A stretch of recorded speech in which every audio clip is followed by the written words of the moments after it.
Hi. నేను ఒక marketing philosophy గురించి స్టడీ చేశాను. దాని గురించి అర్థం చేసుకున్నాను కూడాను. సో ప్రస్తుతానికి నేను దాని గురించి ఏం చెప్పాలనుకోవట్లేదు. తర్వాత ఎప్పుడైనా టైం దొరికినప్పుడు ఎప్పుడైనా డిస్కస్ చేద్దాం. అది స్టడీ చేయడం వల్ల నాకు ఒక ఇన్స్పిరేషన్ వచ్చింది. That leads to observe the regular advertising and మార్కెటింగ్ని కొంచెం అబ్జర్వ్ చేయాలనిపించింది.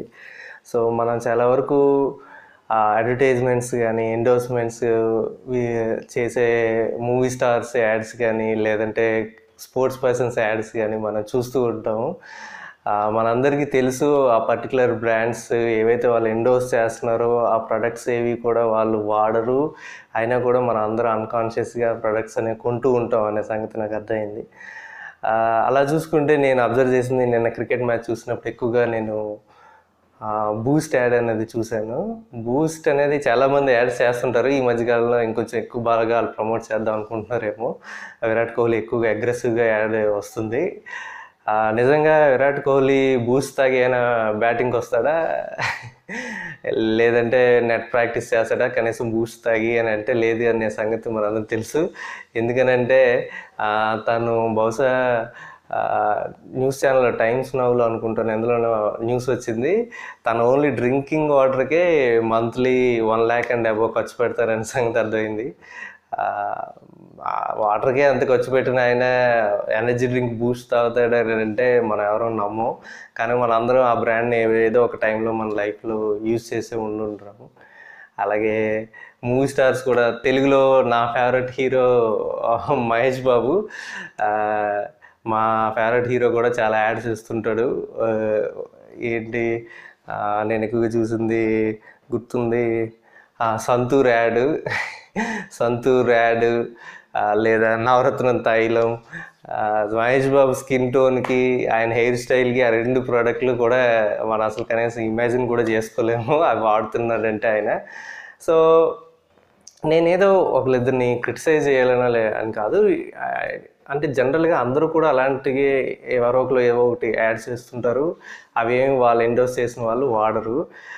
నేనేదో విరాట్ కోహ్లీనో మహేష్ బాబునో అనట్లేదు, మామూలుగా అందరూ వస్తుంటాయి ఇలాంటి ఎండోర్స్మెంట్స్ అనేవి చూస్తూ ఉంటాం మనం రెగ్యులర్గా. అయితే ఈ ప్రొడక్ట్స్ ఏవి కూడా వాళ్ళు ఎప్పుడు వాడరనే సంగతి మనకు తెలుసు, అయినా కూడా మనం కొంటూ ఉంటాం. అప్పుడు నాకు అనిపించింది ఏంటంటే, why not me this time, ఎందుకు అందరూ చేస్తున్నారు మనం ఎందుకు చేయకూడదు అని నాకు అనిపించింది. సో అలా అనిపించినప్పుడు నాకు ఏంటంటే, నేను ఒక డిస్ట్రిబ్యూషన్షిప్ తీసుకున్న పర్టికులర్ బ్రాండ్కి ప్రొడక్ట్స్కి, జనరల్ ప్రొడక్ట్స్కి. సో అలా డిస్ట్రిబ్యూషన్షిప్ తీసుకున్నప్పుడు నేను ఒకవేళ నేను కనుక అందరికీ ప్రమోట్ చేయాలని అనుకుంటే బహుశా నాకు తెలిసిన వాళ్ళకి నియర్ అండ్ డియర్ ఫ్రెండ్స్ మీలాంటి వాళ్ళకి చెప్తానేమో బహుశా ఫస్ట్. సో అందుకే నేను మీకు ఈ వీడియో బయటకు పంపిస్తున్నాను. సో పంపించినప్పుడు మీరు ఆల్రెడీగా బయట మార్కెట్లో అడ్వర్టైజ్మెంట్స్ చూసి ఏదైనా ప్రోడక్ట్ కొన్నా, ప్రోడక్ట్ బాగోపోయినా అది ఎండోర్స్ చేసిన స్పోర్ట్స్ పర్సన్ని కానీ మూవీ పర్సన్ని కానీ మీరేం అనుకోరు, మర్చిపోతారు. కానీ నేను ఎండోర్స్ చేసినప్పుడు ఆ పర్టికులర్ ప్రోడక్ట్ ఏదైనా బాగాలేదు అని అనుకున్నారు అనుకోండి, తర్వాత మనసులో అయినా మీరు అబ్బా ప్రేమ్ ఏదో చెత్త ప్రోడక్ట్ ఏదో తగిలించినట్టుగా ఉన్నాడే మొహమాటానికి అనుకుంటారు. సో అందుకే నేను ఏంటంటే ఈ ప్రోడక్ట్స్ అన్నీ కూడా నేను ఒక రోజు కాదు 2 రోజులు కాదు, ఆల్మోస్ట్ 1 year నుంచి నేను వాడుతున్నాను కూడా. సో అప్పుడు నాకు అనిపించింది, yes these products are worthwhile to share someone else అని నాకు అప్పుడు అనిపించింది. సో ఇవి ఆల్రెడీగా బయట మార్కెట్లో దొరుకుతున్న ప్రొడక్ట్లతో ఈక్వల్ క్వాలిటీ లేదా కొంచెం బెటర్ క్వాలిటీయే ఉన్నాయి తప్ప కానీ లో క్వాలిటీ అయితే అసలు లేదు అని నాకు అప్పుడు అనిపించి నేను మీ అందరికి షేర్ చేసుకుంటున్నాను. So please help me in this business by buying some of the products from మీ. మీరేం కొనుక్కోపోయినా నేనేం అనుకోను, ఎందుకనంటే I believe friend first business later. మీరేం కొనుక్కోపోయినా నేనేం అనుకోను. బట్ ఏమైనా కొన్ని ప్రోడక్ట్లు కొనుక్కుంటే మీరు నాకు ఈ బిజినెస్లో కొంచెం సపోర్ట్ చేసిన వాళ్ళు అవుతారు. నేనేం లాంగ్ టర్మ్గా కమిట్మెంట్ అవ్వమని అనట్లేదు, even for a short period of time, maybe 1 month or less than 1 month ఈ ప్రోడక్ట్స్ మీరు ఒకసారి ట్రై చేయండి. ఓకే, ఇంకే థ్యాంక్ యూ. ఏంటి మీకు ఎవరికైనా ఏమైనా అనిపిస్తుందా ఏంటి ప్రేమ్ ఈ సెల్లింగ్ ప్రేమ్ ఏంటి అమ్ముతున్నాడు, మార్కెటింగ్కి వచ్చాడేంటి, సేల్స్ చేస్తున్నాడు ఏంటి అని ఏమైనా అనిపిస్తుందా? అసలు సేల్స్ మార్కెటింగ్ లేకపోతే నేను చేసే ఎంఎన్సి కంపెనీలో జాబ్ కానీ, అసలు ఎంఎన్సి కంపెనీ కానీ, ఏ కంపెనీలు జాబ్లు ఏమీ ఉండవు.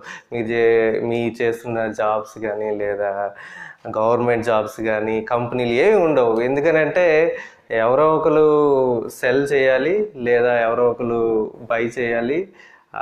ఆ సెల్లర్కి బయ్యర్కి మధ్యలో ఉండే మీడియంలోనే మనం అందరం జాబులు చేస్తున్నాము. సో వీడు సెల్లర్ అనుకోండి, వీడు అమ్ముతున్నాడు, ఎవడో ఒకడు కొనేవాడు ఉండాలి. ఈ మధ్యలోనే మనం చేసే జాబులన్నీ కూడాను. సో సేల్స్ మార్కెటింగ్ లేకపోతే అసలు ఏమీ లేదు. So that is nothing wrong.